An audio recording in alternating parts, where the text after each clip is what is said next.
marilah kita berdoa kepada Allah Subhanahu wa taala agar kegiatan kita diberkahi. Berdoa mulai.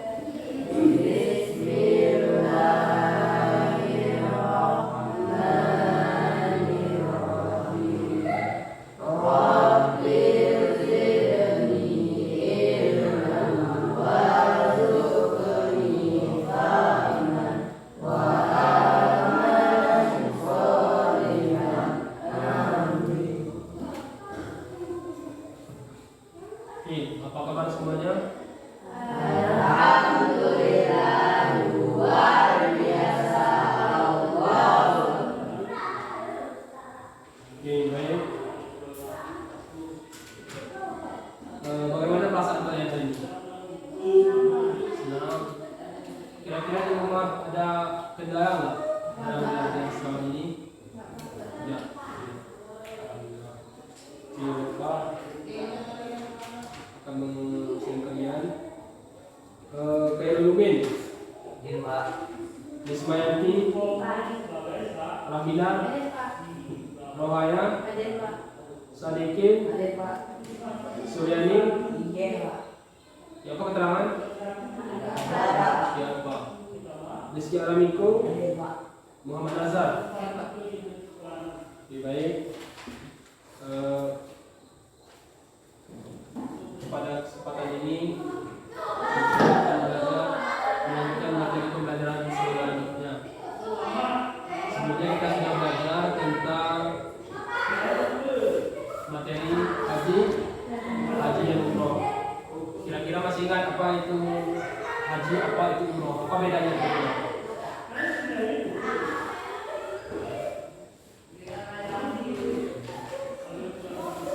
Siapa ingat? Apa kira-kira bedanya haji dan umroh? Mereka sudah belajar kita haji dan umroh. Kira-kira masih ingat nggak? Apa perbedaan haji dengan umroh itu sendiri? Atau apa yang dimaksud dengan haji atau dengan umroh? Kan kita sudah memperagakan kemarin di lapangan mengenai rukun haji, mulai dari tawaf, sya'i. Kira-kira siapa ingat apa bedanya? Haji itu dilakukan hanya satu kali dalam setahun. Kalau umroh tidak terbatas, kapan saja boleh dilaksanakan. Yang tidak boleh itu yaitu hanya pada hari tasyrik. Kapan hari tasyrik, Pak? Yaitu 3 hari setelah Idul Adha. Kemudian apa kemarin perbedaan haji dan umroh lagi? Saya itu haji, yaitu ada rukun yang namanya wukuf di padang Arafah. Sementara kalau umroh tidak ada, ya, tidak ada wukuf. Rukun-rukun yang lain hampir sama. Dan juga haji itu ada yang namanya lontar jumroh. Jumratul Ula, Jumratul Wusta, dan Jumratul Aqabah. Jadi ada 3 lontar jumroh. Sementara di umroh itu tidak ada. Kenapa? Karena haji itu kita mengenang peristiwa Nabi Ibrahim ketika melahirkan anaknya, yaitu Ismail. Jadi syariat berkurban, syariat haji itu sebenarnya ini bersumber dari kisah Nabi Ibrahim. Sekarang coba perhatikan, di situ ada gambar perahu yang mengarungi samudera. Apa yang muncul di benak kalian terkait materi kehadiran Islam di bumi Nusantara?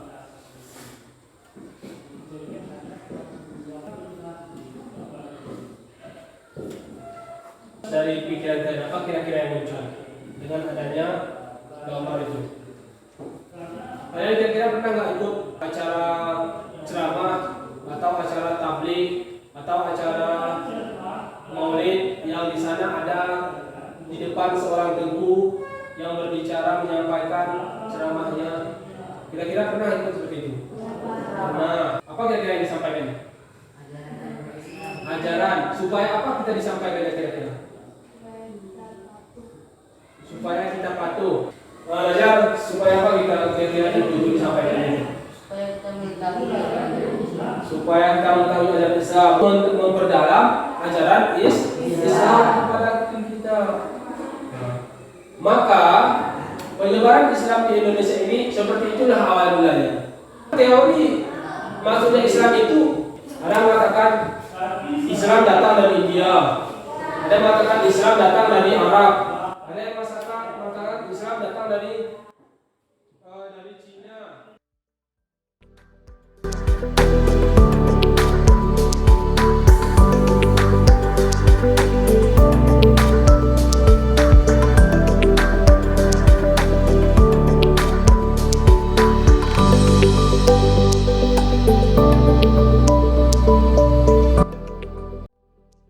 Berbagi pemahaman dan pengalaman tentang budaya positif pada kurikulum Merdeka.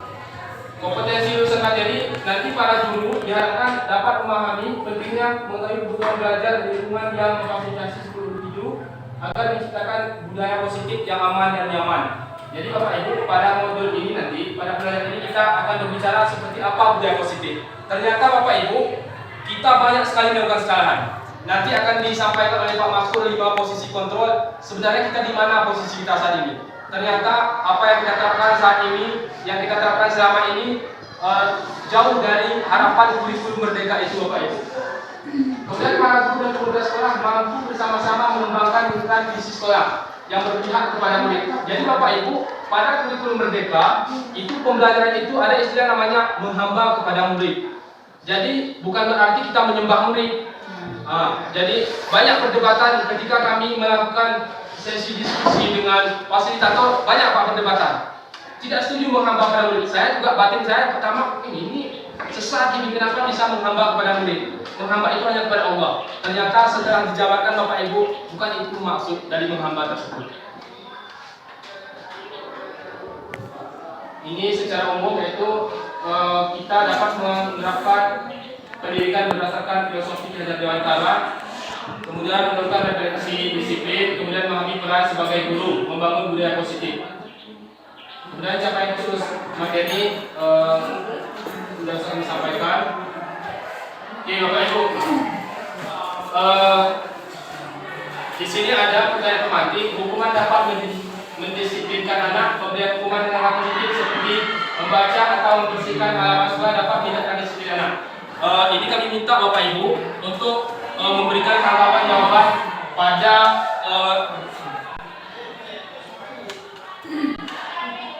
Jamboard. Silahkan dilihat di WA Bapak Ibu. Kami kirimkan link Jamboard, mohon diisi.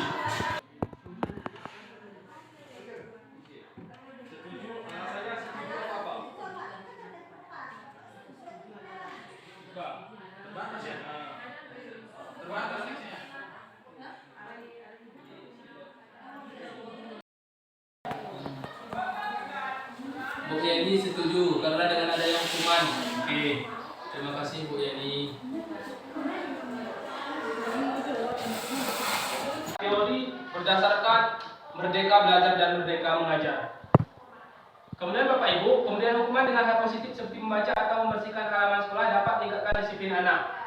Pada dasarnya Bapak Ibu, apabila kita melakukan hukuman dengan hal-hal positif, maka hal positif yang dilakukan anak itu adalah imbas daripada hukuman. Sebagai contoh Bapak Ibu, anak-anak kita suruh membaca karena tidak siap PR, silakan baca ini. Maka yang dibaca anak-anak itu Bapak Ibu, yang makna yang dibaca anak-anak itu adalah karena hukuman. Maka akan terpatri dalam diri anak itu bahwa yang dia baca itu tidak bermakna, bahwa yang dia baca itu hanya untuk menyelesaikan hukuman itu Bapak Ibu. Nanti kita berbicara lebih jauh. Kalau hukuman mendisiplinkan anak tadi Bapak Ibu, kita misalkan menghukum anak apabila dia tidak mengerjakan PR maka kutip sampah. Maka Bapak Ibu, ketika kutip sampah itu selesai, maka anak itu tidak lagi disiplin. Artinya apa? Ketika selesai hukuman itu, maka disiplinnya hilang juga Bapak Ibu. Kemudian memberi penghargaan pada dapat meningkatkan motivasi belajar anak. Ini yang kami lakukan, kami banyak sering melakukan penghargaan dengan harapan dapat memotivasi anak. Seperti kemarin Bapak Ibu, ketika kami kewalahan untuk mengisikan kelas, kemudian anak-anak ketika disuruh ini tidak bisa, disuruh itu tidak mampu, disuruh menanggapi main-main. Ketika ada salah satu anak serius, kami kadang-kadang tidak segan-segan, walaupun 2.000 rupiah Pak Ibu, tapi di pada bukan itu di sekolah kami berharga sekali 2.000 ya.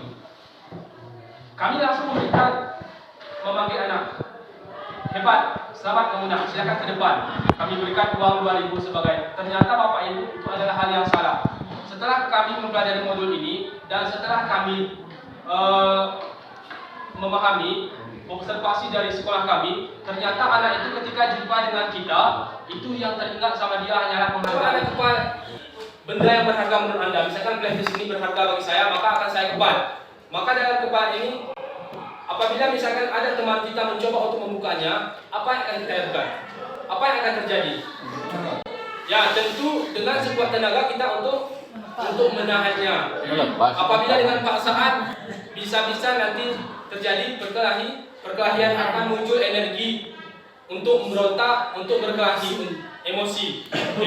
Seperti itulah Bapak Ibu paradigma itu. Jadi paradigma itu Bapak Ibu pandangan kita terhadap sesuatu. Apabila kita memandang hal itu berharga, hal itu baik, maka akan merubah paradigma dan pola disiplin, budaya disiplin dalam hidup kita Bapak Ibu. Perubahan paradigma teori kontrol ini menurut William Gossom Bapak Ibu, bahwa yang saat ini paradigma yang salah kita lakukan ini, ilusi guru mengontrol murid. Sebenarnya kita dapat mengontrol murid itu adalah ilusi Bapak Ibu. Jadi seperti ini kami misalkan mengontrol Bapak Ibu, tidak dapat kami kontrol Bapak Ibu. Kenapa? Karena yang mengontrol diri Bapak Ibu itu adalah Bapak Ibu, kita semua masing-masing Bapak Ibu. Jadi kalau kita beranggapan kita yang mengontrol murid, maka itu adalah ilusi atau istilahnya fata morgana atau khayalan itu. Kenapa? Karena pada dasarnya menurut William Gossom bahwa tidak dapat manusia itu mengontrol manusia yang lain. Kemudian Bapak Ibu, ilusi bahwa kritik membuat orang merasa bersalah dapat menguatkan karakter. Jadi selama ini kalau kita kritik, dengan kritikan kita bisa berubah dengan membangun, maka yang berubah itu Bapak Ibu adalah sikap dalam hati itu, bukan karakternya yang berubah. Terus kenapa karakternya tidak berubah? Karena karakter itu Bapak Ibu dimunculkan dari kebiasaan-kebiasaan yang ada pada diri seseorang itu, yang bersumber dari dalam jati diri seseorang itu Bapak Ibu. Kemudian ilusi bahwa semua penguatan positif efektif bermanfaat, tidak. Seperti tadi kami, nah silakan ambilkan ini. Kadang-kadang kami sering meminta anak untuk mengambilkan aqua atau gula merah kadang-kadang ke kampung. Kemudian kami berikan imbalannya, ini 5.000 untuk jajanmu, ini 2.000 untuk jajanmu. Ternyata Bapak Ibu itu adalah penguatan, walaupun kita anggap penguatannya bentuknya positif, itu adalah tidak begitu bermanfaat untuk pengembangan karakter anak. Malahan sebaliknya Bapak Ibu. Maka karakter anak itu dia nanti akan menjadi orang yang mengharap imbalan atau orang yang berprinsip stimulus respon. Ada imbalan, mau saya bekerja. Tidak ada imbalan, saya tidak mau bekerja. Seperti itulah Bapak Ibu. Kemudian ilusi bahwa orang dewasa memiliki hak untuk memaksa. Tidak ada di dunia ini Bapak Ibu, meskipun kita dewasa, anak-anak kita umurannya jauh di bawah kita dapat memaksa mereka. Tidak Bapak Ibu. Kemudian kita bicara tentang motivasi, hukuman dan penghargaan. Oke, ini Bapak Ibu, motivasi eksternal tadi, yaitu untuk menghindari ketidaknyamanan hukuman. Apa yang akan terjadi apabila saya melakukannya? Ini yang keseringan, motivasi ini yang keseringan muncul pada kita. Jadi kalau pakai helm aku tangkap polisi, maka ada muncul motivasi dalam diri kita pakai helm Bang. Ternyata itu Bapak Ibu motivasi yang salah. Motivasi itu seharusnya tidak dimunculkan dari eksternal. Walaupun niat helm itu datang dari hati, tapi asal awalnya, sumber awalnya itu berasal dari karena kita takut sama polisi. Ternyata anak juga seperti itu Bapak Ibu. Usahakan dia belajar bukan karena kita, bukan karena ibu cerita dulu kahe di atas nilai, kahe tidak naik kelas, kahe ini nanti ini segala macam. Usahakan jangan seperti itu Bapak Ibu. Kita usahakan bahwa bagaimana anak itu merasa pelajaran itu perlu untuk dia, butuh untuk dia Bapak Ibu, sehingga memunculkan namanya motivasi internal atau intrinsik. Kemudian Bapak Ibu, motivasi yang kita lakukan juga yang sering untuk mendapatkan imbalan dari orang lain. Ya, ini Bapak Ibu sering. Sebagai contoh, kita mengajar les karena ada imbalannya honor lesnya. Sebagai contoh, kita mau jadi wali kelas karena ada uang wali kelasnya. Ini adalah motivasi eksternal. Ternyata tidak baik Bapak Ibu. Dalam kurikulum Merdeka ini harus dikurangi. Harus dikurangi Bapak Ibu. Tadi kita sudah berbicara tentang hukuman. Sekarang kita akan bicara tentang penghargaan. Ternyata hukuman dan penghargaan itu Bapak Ibu adalah dua sisi yang berbeda tapi berdampak yang sama. Tadi kita lihat hukuman bisa berdampak negatif bagi anak. Kemudian demikian juga penghargaan Bapak Ibu. Ini dipaparkan oleh Alpicon, seorang peneliti.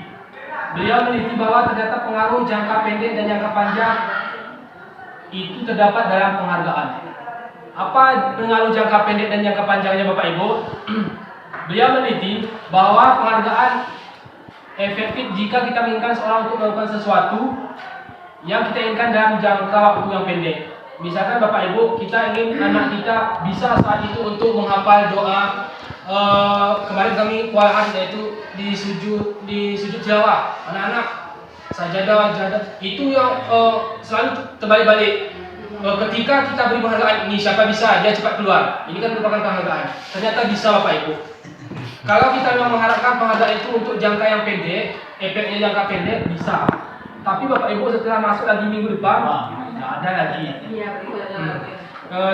Maka Alpicon dalam risetnya mengatakan bahwa pengaruh jangka pendek dan jangka panjang penghargaan itu ada.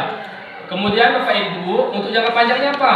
Yaitu jika kita mendapatkan penghargaan untuk melakukan sesuatu yang baik, misalkan anak-anak kita beri penghargaan karena dia melakukan hal yang baik, maka ketika hal baik itu, penghargaan itu kita tidak berikan, dia tidak lagi menjadi orang yang baik.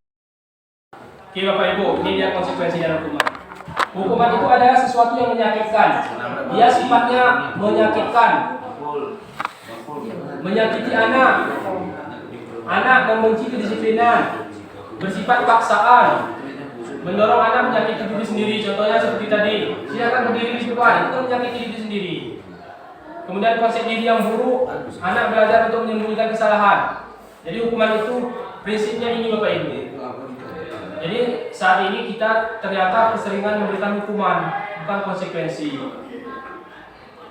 Padahal konsekuensi itu sesuatu yang harus terjadi untuk menjawab dari permasalahan itu, membuat anak merasa tidak nyaman dalam jangka waktu pendek. Jadi konsekuensi itu Bapak Ibu tidak dendam anak dengan kita. Kalau hukuman itu mau dendam, saya sampai sekarang ingat ketika saya di MTSN itu di guru olahraga saya naik ke punggung saya Bu, disuruh di sana tengkurap, langsung naik ke atas. Kenapa? Karena tidak mengenakan baju olahraga. Beri-kali waktu itu hujan-hujan ada airnya. Teringat saya sampai sekarang. Bahkan dia sekarang sudah menjadi kepala sekolah. Teringat. Jadi itu jangka panjang hukuman. Tapi kalau misalkan konsekuensi yang Bapak itu berikan, tidak teringat saya sampai saat ini. Makanya tidak karena hukuman bukan konsekuensi. Ya, Pak. Ya, Bapak Ibu. Ya, ini dia tabel konsekuensi dan hukuman. Disiplin itu hanya bisa dibentuk oleh konsekuensi dan hukuman Bapak Ibu. Kalau kita berencana mendisiplinkan anak dengan hukuman, maka itu adalah disiplin yang gagal. Bukan disiplin namanya.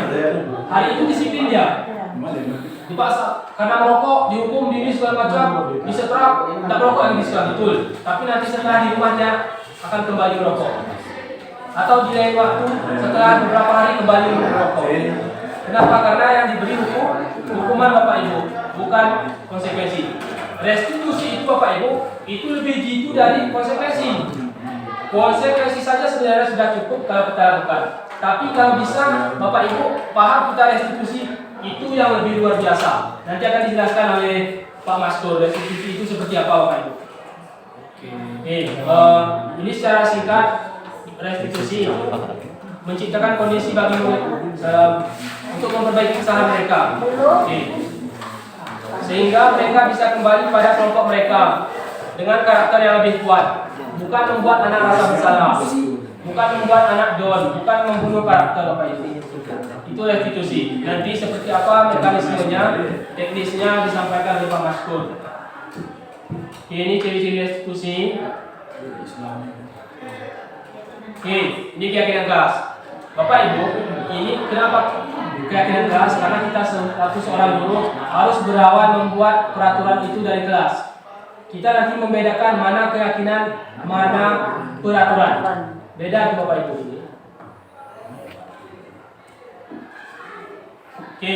Jadi beranjak harus dari peraturan kelas, kemudian keyakinan kelas, lingkungan positif dan budaya positif. Pertama memang harus kita sepakati, misalkan dalam ruangan ini sebelum memulai pembelajaran kita, Bapak Ibu, nanti ketika materi disampaikan, mohon tidak keluar ya, mohon tidak keluar masuk misalkan. Ini kan peraturan. Nanti kita rubah jadi keyakinan. Keyakinan gimana? Tidak ada lagi kata-kata Bapak Ibu, nanti ini tidak ada lagi. Kenapa? Karena peraturan itu menekan, memaksa. Siapa yang tidak menggunakan helm, dia ditilang, memaksa. Tapi kalau dia bentuknya keyakinan, maka kita akan tidak merasa terpaksa Bapak Ibu. Ada di tempat-tempat umum kita lakukan. Membuang sampah pada tempatnya itu adalah perilaku yang baik, misalkan seperti itu. Itu adalah keyakinan Bapak Ibu. Tapi itu sama dengan pesannya, sama dengan dilarang buang sampah di tempat ini, sama. Cuman ketika kita baca dilarang buang sampah, itu dalam hati kita seperti ya keras.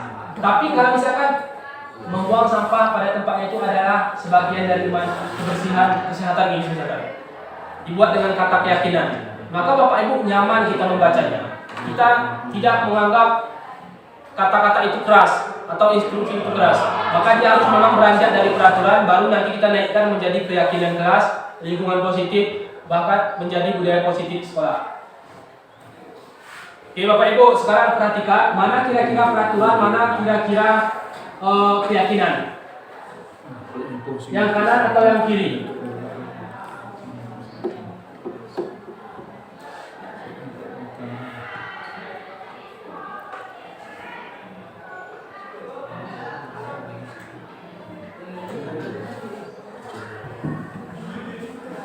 Boleh Bapak Ibu memberikan tanggapannya? Ya. Yang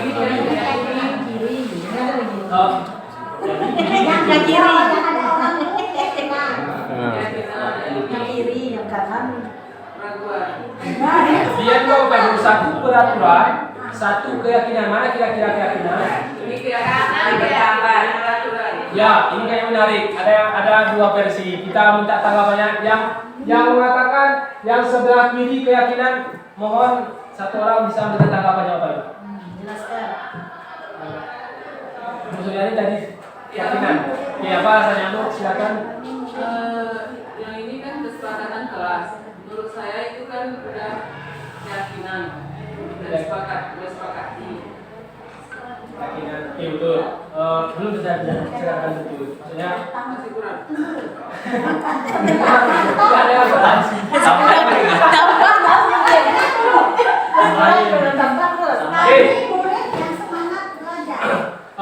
Tadi ada mengatakan yang sebelah sana keyakinan. Bisa Ibu berikan tanggapannya? Ibu siapa tadi? Ya, Ibu.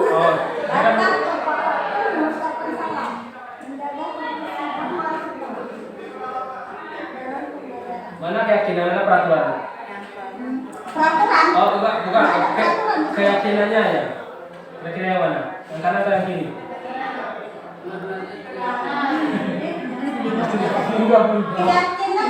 Konsisten. Ini mana ada kiri, bukan kanan, itu balik-balik dia. Kanan itu kan balik-balik. Kayak ekor ikan mas, kan balik-balik dia.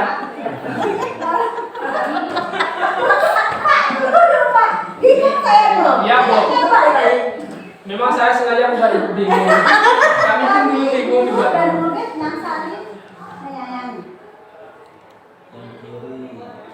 Kami Keyakinan. Nah, kanan keyakinan Pak. Keyakinan. Yang kanan keyakinan, yang kiri kesepakatan. Kesepakatan pertama. Oke, kita cari yang keyakinan saja. Alasannya Pak? Ya, ini kita minta alasannya.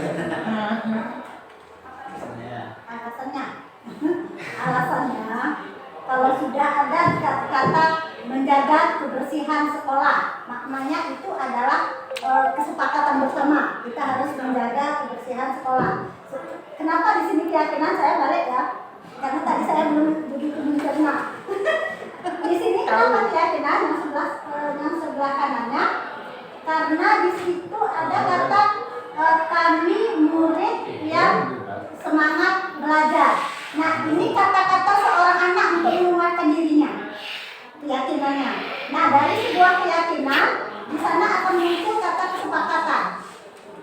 Di situ aktif apa itu menjaga kebersihan sekolahnya itu lah. Oke, terima kasih Bapak Ibu. Memang benar bahwa dalam membedakan keyakinan dengan peraturan atau kesepakatan itu, kita lihat dari mana kata itu berasal, dari mana kalimat itu bersumber, dari hati, dari kesepakatan, dari pemangku kepentingan, dari atasan. Jadi Bapak Ibu, keyakinan itu muncul dari diri peserta dalam kelas itu sendiri. Kalau keyakinan kelas berarti muncul dari diri dalam peserta itu. Yang kita lihat yang kiri, datang tepat waktu mengucapkan salam. Itu belum bisa kita katakan sebagai keyakinan Bapak Ibu. Kenapa? Karena tidak muncul di sana bahwa yang mengatakan itu adalah warga kelas. Jadi gimana caranya? Untuk membuat sebagai sebuah keyakinan, berarti harus kita anggota kelas itu yang berucap. Berarti kami akan datang tepat waktu dan selalu mengucapkan salam. Berarti itu muncul dari diri kita Bapak Ibu. Selama ini peraturan kita Bapak Ibu itu bersumber dari pemangku kepentingan. Makanya peraturan itu selalu kita langgar. Kenapa? Karena bukan berdasarkan keyakinan kita Bapak Ibu. Adat di kampung itu kenapa dia diikuti? Karena berdasarkan keyakinan. Sudah percaya kita dari turun-temurun nenek moyang kita Bapak Ibu. Makanya adat itu jarang sekali dilanggar. Adat itu dilanggar kenapa? Karena tidak tahu. Itu sering dilanggar. Kalau sudah tahu biasanya tak berani langgar. Tapi razia kita sudah tahu helm itu wajib.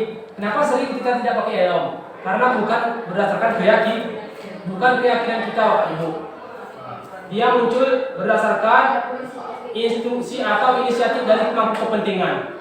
Padahal Bapak Ibu, berarti Pak, nggak usah kita ikuti peraturan itu gitu. Tidak Bapak Ibu. Artinya apa? Mari kita pahami sebuah peraturan itu kita ambil sebagai sebuah keyakinan supaya kita ikuti. Wajib menggunakan helm. Helm itu dendanya 100.000. Jangan seperti itu beranggapan kita. Jadikan dia sebuah keyakinan bahwa kita sadar helm itu untuk keselamatan kita. Maka Bapak Ibu, kemanapun kita pergi akan pakai helm. Kecuali dekat stadionnya kadang-kadang baru pakai helm itu.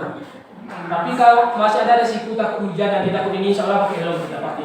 Karena teringat, karena kami sendiri sudah merasakan Bapak Ibu. Dulu benci sekali dengan helm saya. Saya malah sekarang Bu, gaya rambut itu bisa. Sekarang tidak lagi. Sebab PPO.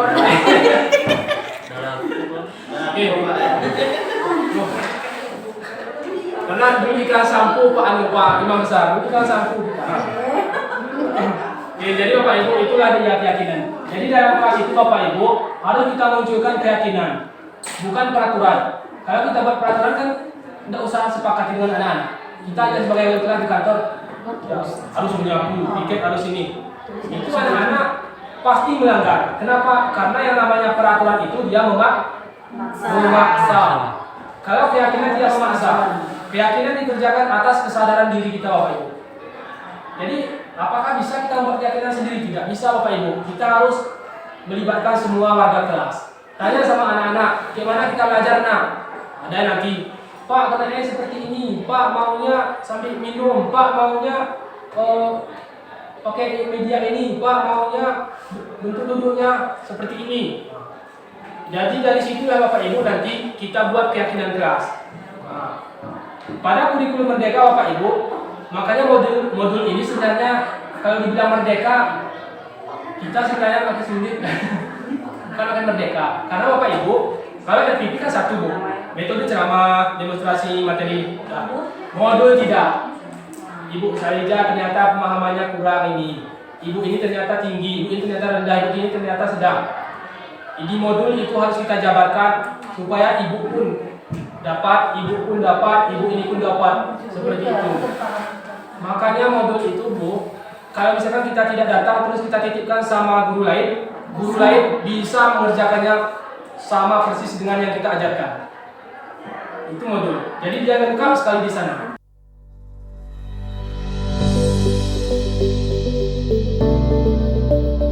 Bapak Ibu, marilah kita rubah paradigma kita bagaimana ke depannya agar tidak terjadi paradigma yang salah di lingkungan kita.